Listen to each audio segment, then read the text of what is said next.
Fis-sforz biex tkompli tissaħħaħ is-sigurtà f'pajjiżna ġiet inawgurata dgħajsa ġdida għad-Dipartiment tal-Protezzjoni Ċivili b'investiment ta' €2 miljun. Dan l-investiment se tkun qed tissaħħaħ is-sezzjoni marittima tal-Protezzjoni Ċivili għax se tkun tista' tlaħħaq aħjar f'inċidenti ta' nirien ta' bċejjex tal-baħar żgħar u medji. Permezz tagħha se jkun possibbli wkoll li jsir l-ewwel intervent fuq nirien ta' bastimenti kbar.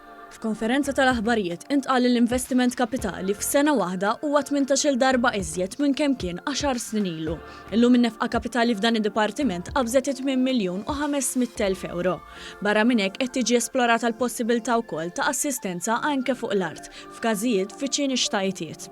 Il-Ministru għall-Intern, is-Sigurtà, Riformi u l-Ugwaljanza Byron Camilleri qal li dan l-investiment qed jallaċċja wkoll ma' investiment fit-tieni rib tad-Dipartiment li ammonta għal €300,000 u li se jkun jista' jopera minn Għawdex, partikolarment biex jassisti lil dawk li jsibu diffikultà rib l-irdumijiet u diffikultajiet oħrajn.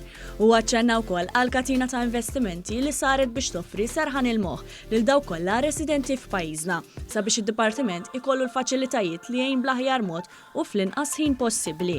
Il-Ministru Camilleri semma wkoll ir-rivoluzzjoni li għadda minna d-Dipartiment wara li fi żmien Amministrazzjoni Nazzjonalista kien meqjus bħala Dipartiment ta' second hand. Fil-Protezzjoni Ċivili morna minn Dipartiment ta' second hand taħt Gvern Nazzjonalista għal Dipartiment li kontinwament ninvestu mhux biss sabiex ikunu nistgħu nagħmlu salvataġġ minn fuq l-art fil-Protezzjoni Ċivili, iżda issa wkoll investiment massiv sabiex nagħmlu salvataġġ inkluż fejn jidħol nar fuq il-baħar, fuq bċejjex tal-baħar u anke persuni li jkollhom diffikultajiet waqt li jkunu qed jgħumu.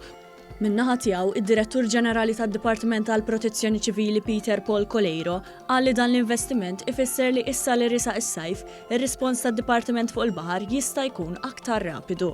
Huwa spjega li din id-dgħajsa l-ġdida topera b'veloċità ta' aktar minn 44 mil nawtiku fis-siegħa u tippompja aktar minn 5,000 litru ilma fil-minuta. Din id-dgħajsa kapaċi wkoll issorġi dgħajsa ma' oħra u hija magħmula biex tkun tista' tidħol f'postijiet ristretti. Għandha l-abilità wkoll li tforni ilma lil vetturi tat-tifi tan-nar.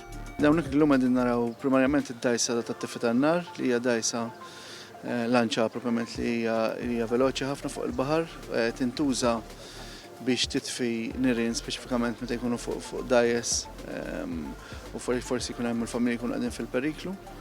Għandha ħafna rwoli, jiġifieri primarjament huwa li titfi. Imma jekk ikollok nies minn l-istess dgħajsa li jkunu waqgħu fil-baħar u forsi jkollhom bżonn assistenza tista' toffri dik l-assistenza lilhom ukoll.